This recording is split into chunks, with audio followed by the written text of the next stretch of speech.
నాలాగే మీకెవరికైనా ఇట్లా అనిపిస్తదా? అనిపిస్తే నాకు కామెంట్‌లో చెప్పండి. ఏంటో తర్వాత చెప్తాను.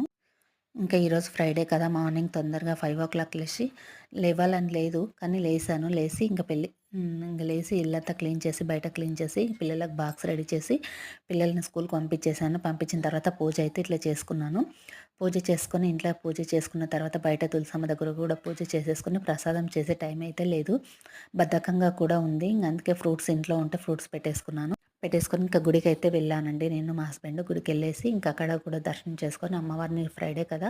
పూజ అయితుంది మేమెళ్ళేసరికి. ఇంకా పూజ అయిన తర్వాత హారతి తీసుకొని, తీర్థ ప్రసాదం తీసుకొని ఇంకా కాసేపు కూర్చొని అక్కడ అమ్మవారిని బాగా అలంకరించారు. చూస్తూ ఉండలేక ఇంక నేను అట్లే వీడియో తీసుకున్నాను.